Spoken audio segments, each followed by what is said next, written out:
Coming up on today's FaceTime.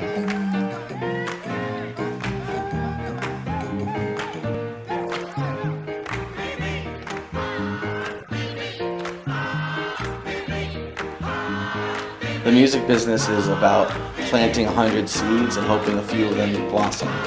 So you really have to keep open and keep an open mind. You have to be flexible, adaptable, spontaneous.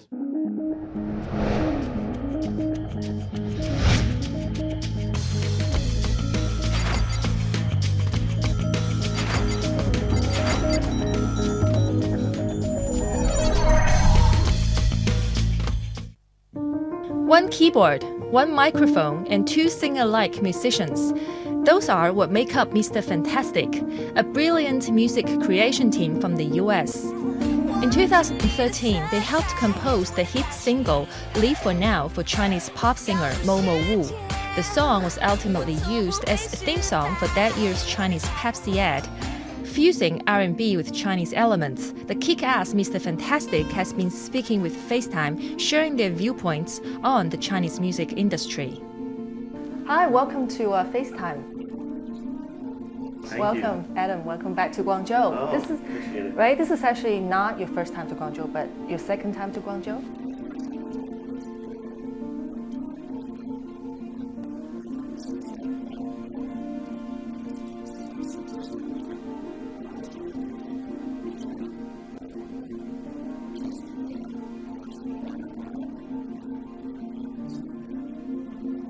And this is your my first time to first time to Guangzhou. Yeah.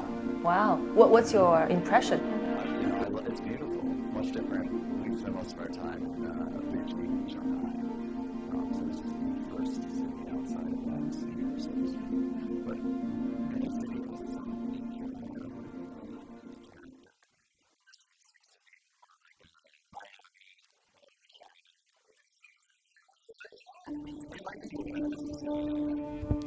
Mr. Fantastic was established in 2006 when Adam and Peter were both in college.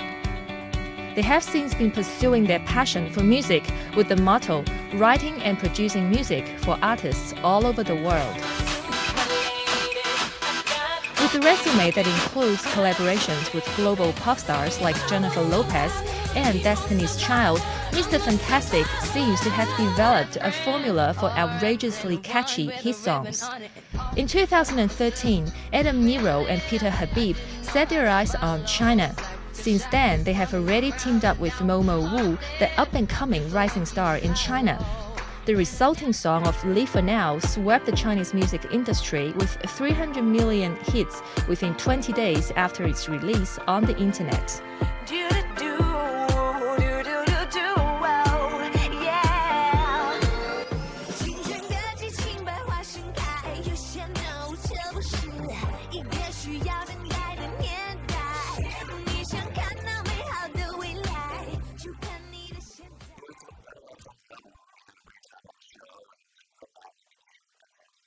So the single we're talking about here is Live for Now. Live for Now. 就现在, Yeah. yep. And it's a very refreshing, I guess, right, kind of music. And it's very catchy, the tune, I have to say. Congratulations. Thank you. Yeah. Appreciate it. So tell me more about the creation process. Did you sort of listen to different tunes, melodies, and how did you come up with, the beautiful...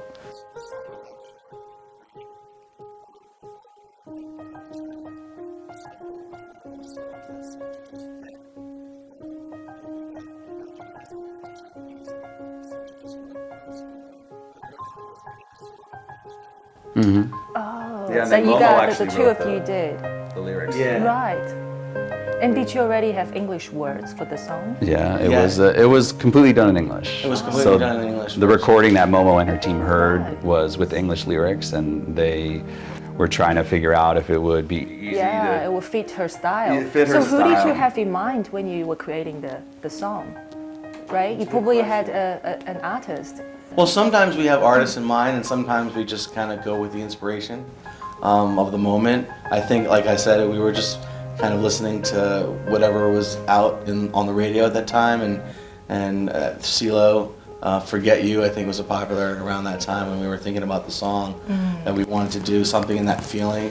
A little bit of Black Eyed Peas too, around that time. So we were combining different influences like we usually do, and you never know what you're gonna get when, you know, when the creative muse strikes. Yeah, One of hope those that's great. aha moments. You're like, I got this great tune. I better just. Yeah, let's capture it and see what happens, and you never know where the song is going to end up or which artist might do it. Whenever you try to write for an artist, sometimes it never ends up with that artist. It ends up with a completely different artist.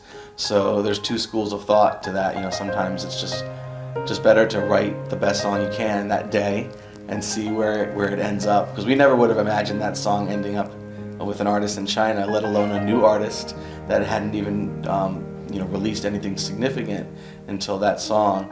So, and when Momo did the lyrics, you know, we heard them and we thought, wow, this really works well. Like, it sounds really cool in Chinese, you know, and we were very pleased with it. Yeah, can you maybe bail out a couple lines? The original English. He actually, yeah, he sang on the original oh, yeah, that's demo. Right. So it's like the chorus would be, I know I'm kinda a big deal. It's so gonna be my year. I know I'm kinda a big deal. Such a big deal.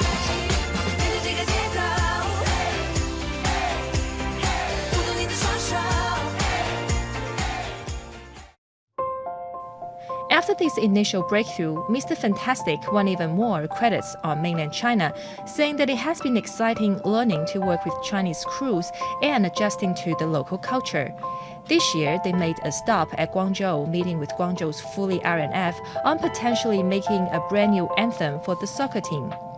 Personally, I'm a big sports fan, so to combine music and sports, two things I love, is really fulfilling. We're going to get to go see a soccer game and hopefully meet the players and coach. And we met a lot of the staff. And this is fun. This is the kind of thing that you can do in China. Something new and creative and exciting. Yeah, I always say if you can dream it, you can do it in China. I like that line. Yeah, that's the motto. Yeah, you know, our motto for this Anthems program is inspiration for the team, fun for the fans.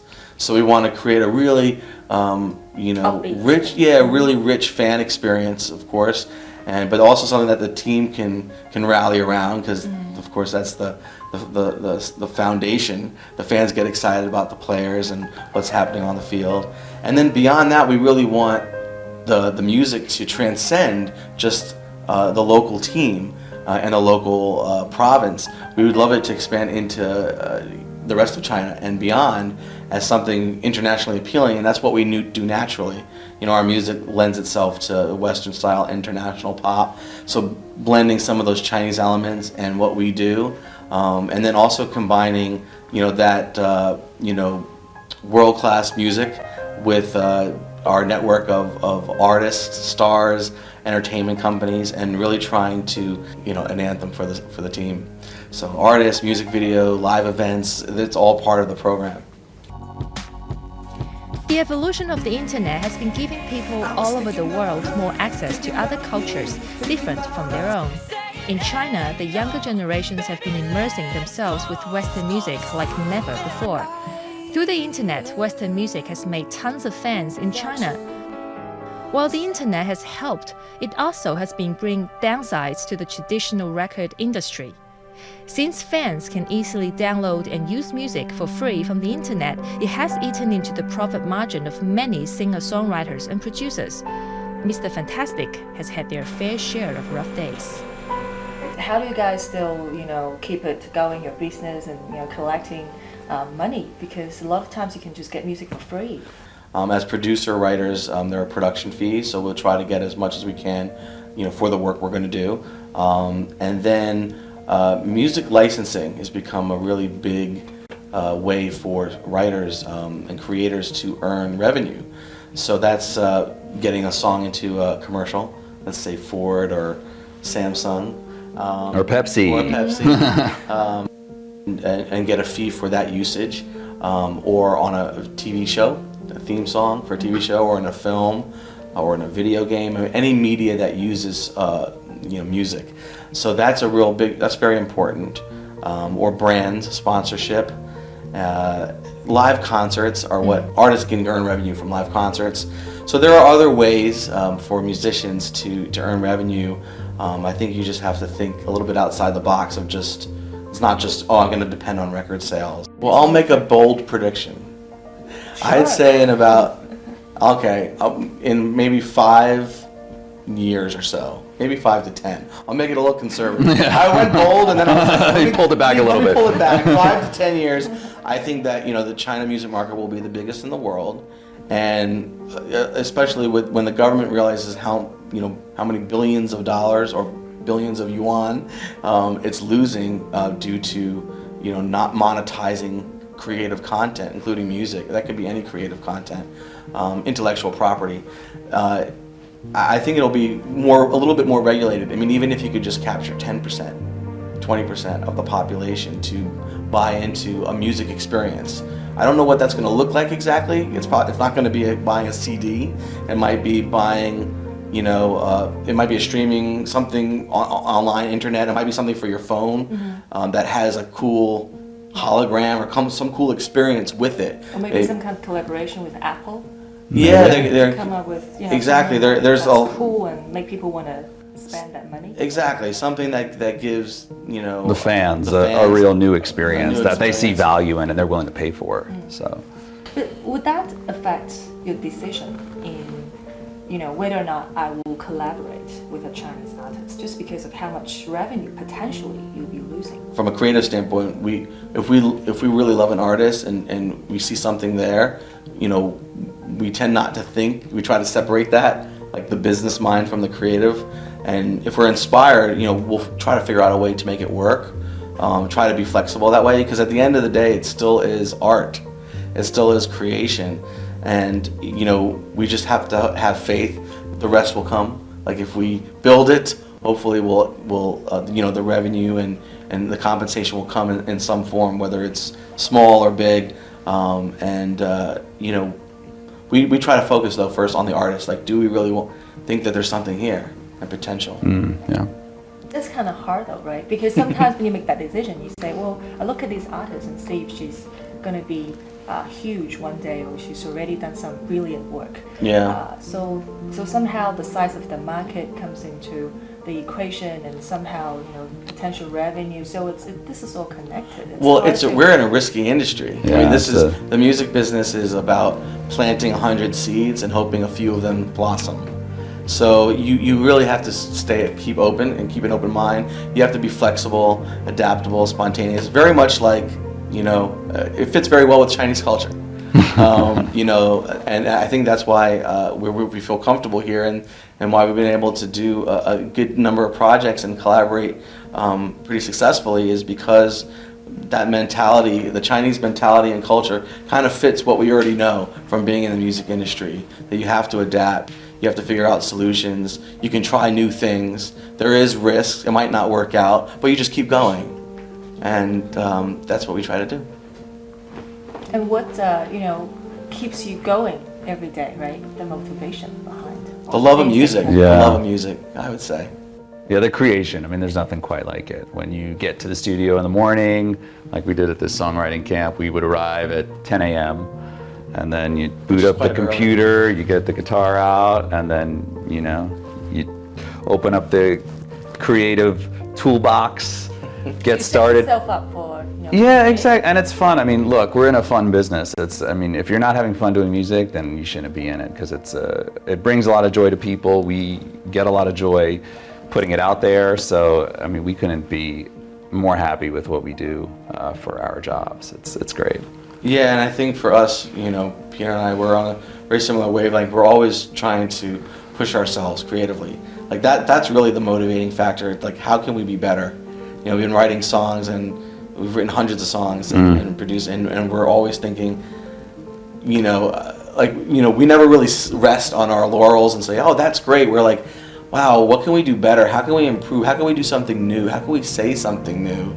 And then hopefully that's what keeps it going. And every once in a while we'll stop and appreciate something like Live for Now that resonates with people. Yeah. But we're always trying to improve our craft, and that's really a motivating factor. Like any endeavor, the question of where to begin is not always clear. Adam told us that during the musical creation process, they always think about melodies first. Then the track is built around that. They see melodies as very important as most people relate to melodies. For songs' longevity purpose, that is the essence for them.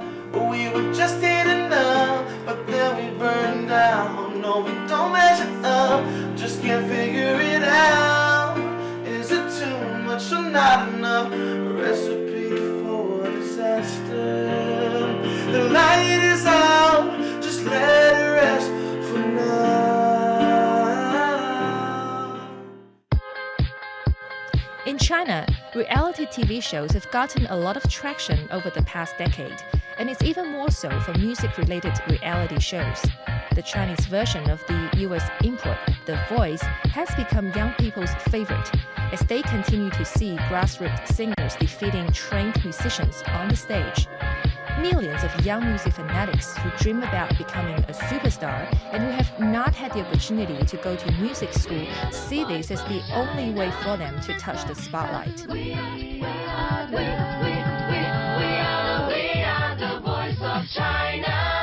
There's been an interesting phenomenon with The Voice in China, and it seems that the more grassroots people have been winning. More successful, more resonating. Yeah. Is that the case also in the U.S. or On the U.S. show, Yeah. I would think I don't think there's actually a lot of trained musicians necessarily on the show there. And I think in the world we live in, particularly on the pop side of things, I mean, I always say this, in the pop world, it's much more whatever you're born with, whatever you bring to the table. A lot of musicians just sing by ear or they play by ear, not a lot of formal training. So it's always unique. People are here when we first started working, they're like, can we have the sheet music for the song? And that's a highly unusual request for us in the States. We haven't given anyone sheet music in years, and the singers that come in, everything is just done naturally. They listen to it once, a couple times, they understand how the melody goes, then they do their own spin on it, and we record they it. have an idea and they capture using their recorder, not necessarily. Exactly, they use their Talent iPhone. is talent. If you're born with that ability, that you don't necessarily need to be formally trained, of course. And some of the most talented musicians that we know have no training. They just naturally do it. They somehow can hear it. They can sing it. Or they're natural songwriters. And sometimes the training, I think, sets limitations. Yeah. And you'll have someone who will say, okay, you can't move from. I learned in school that you shouldn't move from this note to this note because it isn't the right movement. Yeah. And there are other people. Limits. Yeah, exactly. Pop music, there's no rules. There are no rules. I mean, there's certain formats, and people tend to like hearing a verse and a chorus and a big chorus, so you can kind of stick to those general things. But if you listen to the radio, you hear songs, you kind of do that naturally, or you kind of know what to do. Mr. Fantastic told us that coming to China was not a whim, but a desire to follow the domestic music and help start a trend. Adam told us that Chinese music has given them enormous inspiration. Music is a language without borders, and they believe that Chinese pop music is entering its golden age. How you doing? This is Mr. Fantastic here with Le Xiaohu. Hey. We're in Guangzhou, and we have this portable studio set up that we bring around. We can record wherever we are in the world, and we're excited to be doing some music with the great, fantastic singer Le Xiaohu. Original music sung in Chinese by an American, which is really cool and unique. And we're really excited about that. So. Oh yeah.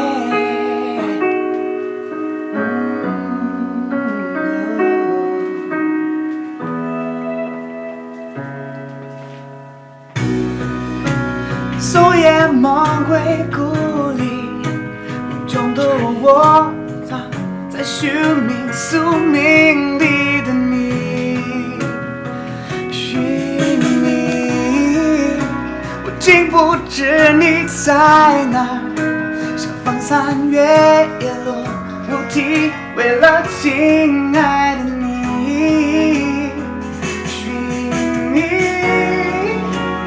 玫瑰花香摆在园里，